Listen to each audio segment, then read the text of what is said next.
देखने वाले हैं स्माइल 3.0 होमवर्क 4 अगस्त 2021 कक्षा 9वीं विषय गणित अध्याय 2 है। शुरुआत कर रहा है बहुपद की। इसमें टॉपिक हमारा एक चर वाले बहुपद।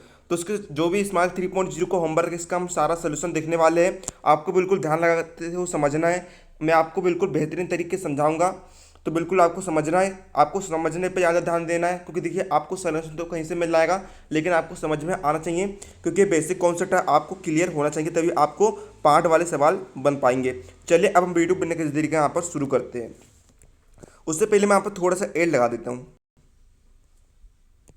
जब पढ़ाई में आपको आते हैं डाउट्स, तो 5 सेकंड में डाउट नोट के साथ करो उन्हें आउट। बस अपने सवाल की फोटो खींचो, क्रॉप करो और तुरंत वीडियो सॉल्यूशन पाओ। फिर चाहे आपका सवाल फिजिक्स, केमिस्ट्री, मैथ्स, बायोलॉजी का हो, सीबीएसई, यूपी, बिहार, मध्य प्रदेश या अन्य स्टेट बोर्ड का हो, यहाँ तक कि कक्षा 6 से 12वीं आईआईटी, जेईई, नीट का सवाल हो, सभी सवालों के वीडियो सॉल्यूशन बस 5 सेकंड में मिलेंगे आपको डाउनलोड ऐप पर। इसके साथ ही डाउनलोड पर चल रही है इंडिया की number 1 daily online video classes, वो भी इंग्लिश और हिंदी मीडियम में, जहाँ पूरा कोर्स पढ़ा जा रहा है। तो आज ही इन कोर्सेज का हिस्सा बनिए और डाउनलोड ऐप इंस्टॉल कीजिए। यहाँ पर पहला क्वेश्चन दिया गया है कि एक चर वाले बहुपद किसे कहते हैं। तो देखो बच्चों, एक चर वाले बहुपद हम उसे कहते हैं जिन बहुपदों में केवल एक ही चर राशि का प्रयोग किया जाए, उन्हें एक चर वाले बहुपद कहते हैं। कहने का तात्पर्य यहाँ पर यह है बच्चों कि, है ना, ऐसे बहुपद जिनमें हम केवल एक ही चर राशि का प्रयोग करें। जैसे कि देखिए यहाँ पर एक बहुपद में लिखता हूँ एक्स धन एक, एक और बहुपद यहाँ पर लिख देता हूँ 2x+2, ठीक है, 3x+4। यहाँ पर देखिए जो चर राशि है वे क्या है, यहाँ पर x है। क्या है? x है। यानी कि हम केवल एक ही चर राशि का प्रयोग कर रहे हैं। तो जहाँ पर हम केवल एक ही चर राशि का प्रयोग करें, उन्हें क्या कहते हैं? हम एक चर वाले बहुपद कहते हैं। और ये जो एक संख्या दिख रही है आपको, ये कहलाते हैं, ये अचर कहलाते हैं, है ना, अचर कहलाते हैं। ठीक है बच्चों, इन्हें हम क्या कहते हैं? एक चर वाले बहुपद कहते हैं, जिनमें हम केवल एक ही चर राशि का प्रयोग करें। यहाँ पर आपको पहला क्वेश्चन क्लियर हो जाता है। उसके बाद देखते हैं हम सेकंड क्वेश्चन, रेखिक बहुपद का एक उदाहरण दीजिए। तो यहाँ पर हमें रेखिक बहुपद का उदाहरण लिखना है। तो देखिए बच्चों, हमने यहाँ पर लिखा, मान लिया कि 4x+24x धन 2 एक बहुपद है। इस बहुपद के जो x की घात है वह क्या है? एक है ना। आप यहाँ पर देख सकते हैं, यहाँ पर कितने चर राशि है? 2 चर राशि है, x और x। इनकी अधिकतम घात कितनी है? अधिकतम घात इनकी 1 है ना। इनकी अधिकतम घात कितनी है? 1 है। अतः इस बहुपद को एक घात वाला बहुपद, या फिर इसी को हम क्या कहते हैं? रेखिक बहुपद कहते हैं। रेखिक बहुपद हम उन्हें कहते हैं जिनमें चर की, यानी कि x की अधिकतम घात कितनी हो? 1। जैसे कि यहाँ पर लिखा मैंने 2x+1, इसी प्रकार है ना, 2x+3+4x। यहाँ पर देखिए x की अधिकतम घात कितनी है? 1 है। यहाँ पर भी x की अधिकतम घात कितनी है? 1 है। इन्हीं को हम क्या कहते हैं? रेखिक बहुपद कहते हैं, या फिर एक घात वाला बहुपद कहते हैं, जिनमें चर की घात की अधिकतम घात कितनी हो? 1 हो। जैसे कि यहाँ पर बाय चर भी हम ले लेते, देखिए 3 बाय, इसकी अधिकतम घात कितनी है? 1। इन्हें हम कहते हैं एक घात वाला बहुपद, या फिर रेखिक बहुपद कहते हैं। तो ये आपका क्लियर हो जाता है। ठीक बच्चों, एक चर वाले बहुपद और एक रेखिक बहुपद में बहुत सारी समानताएं पाई जाती है। ठीक है बच्चों, यहाँ पर हम देखते हैं तीसरा क्वेश्चन कि x² + 2x+1 किस प्रकार का बहुपद है। क्या दिया है बच्चों? हमें क्या दिया है समझिएगा, समझ में आना चाहिए। x² प्लस, है ना, x² + 2x+1। आप यहाँ पर दे सकते हैं, हमारे पास चर क्या क्या है? चर है हमारे पास x² और 2x। ठीक है, x², x और x, यहाँ पर 2 चर है हमारे पास।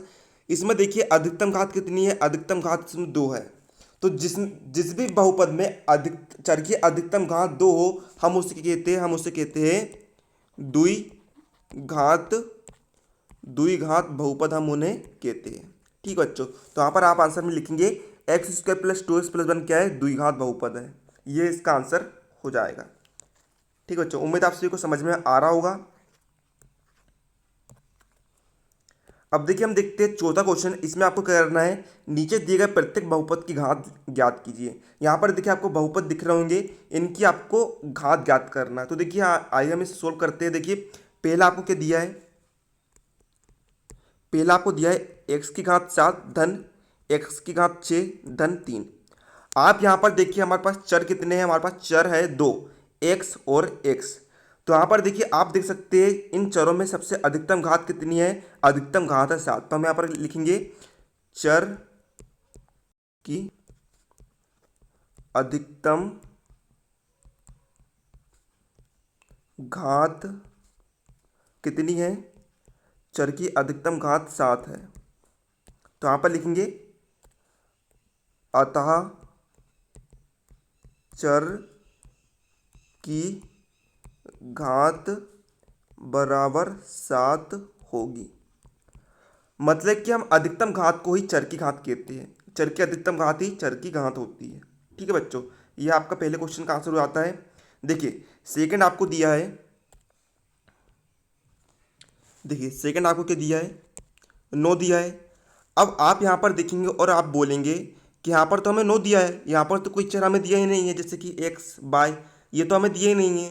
तो हम यहाँ पर चर की अधिकतम घात तो कुछ होगी च नहीं, चर की घात तो कुछ होगी च नहीं। लेकिन देखिए हम यहाँ पर क्या लिखते हैं, देखिए 9 लिखा हमने यहाँ पर, हम यहाँ पर लिख सकते हैं एक्स की घात 0।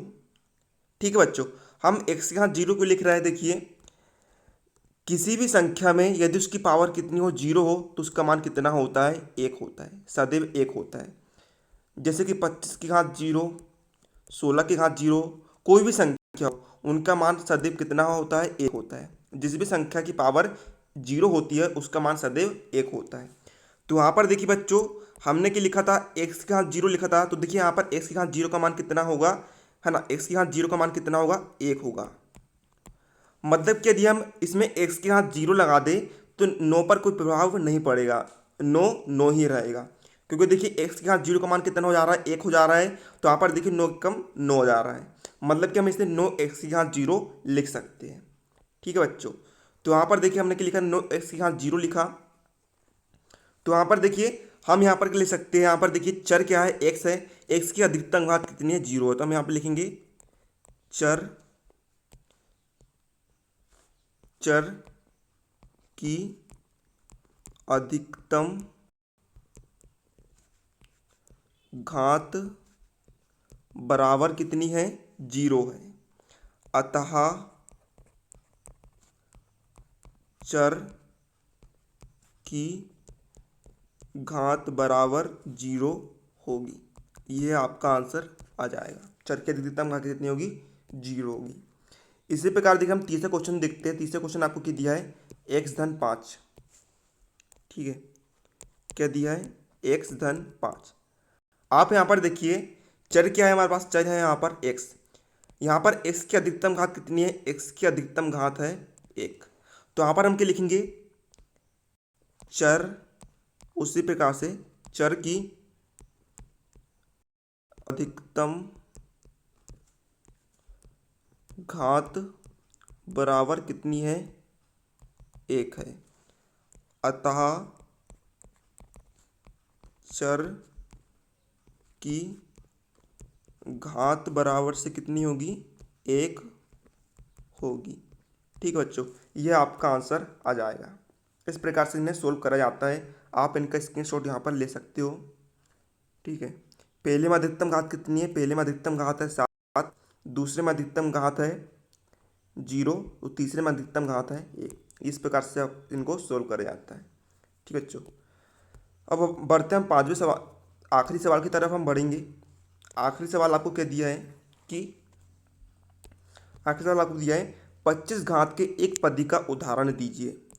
मतलब कि आपको, है ना, एक पदी लिखना है जिसमें 25 की घात हो। तो यहाँ पर हम उसका एक उदाहरण देख लेते हैं। तो देखिए बच्चों हमने यहाँ पर लिखा एक्स की घात 25, ये इसका उदाहरण हो सकता है। बाई की घात 25, 2 एक्स की घात 25, है ना, है ना। मतलब कि एक पद यानी कि एक ही राशि होना चाहिए, एक राशि होना चाहिए और उसकी घात कितनी होनी, 25 होनी चाहिए। उसका हमें उदाहरण लिखना है। जैसे कि हम यहाँ पर लिख सकते हैं एक्स की घात 25, बाई की घात 25, 2 एक्स की घात 25। सिर्फ एक ही राशि होना चाहिए, धन एक भी लिख सकते हैं आप, है ना, एक ही चर होना चाहिए, एक ही राशि होना चाहिए। ठीक है बच्चों, 3 एक्स की घात 25 भी आप लिख सकते हैं, धन 3 भी लिख सकते हैं आप, कुछ भी ऐसे आप बनाकर लिख सकते हैं। बस आपको याद ये रखना है कि चर या तो एक्स हो या फिर वाई हो या फिर जेड हो, है ना, और एक ही हो, जैसे कि जेड की घात 25 धन 2 भी आप लिख सकते हैं। इस प्रकार से आप यहाँ पर उदाहरण लिख सकते हैं, कोई भी उदाहरण लिख सकते हैं। तो आप यहाँ पर उदाहरण लिख दीजिएगा एक्स की घात 25 धन 2, इसका एक उदाहरण आप ये वाला लिख दीजिएगा। तो आज इस वीडियो में हमने आपके जो होमवर्क है उसका सारे सोल्यूशन देख लिया है। उम्मीद है आपको वीडियो हेल्पफुल लगा, तो वीडियो को लाइक कर दीजिएगा। साथ ही चैनल पर नए हो चैनल सब्सक्राइब कर लीजिएगा, ताकि हम आपके लिए सबसे पहले होमवर्क उपलब्ध कराते हैं। तो मिलते हैं अगले वीडियो, तब तक के लिए जय हिंद जय भारत।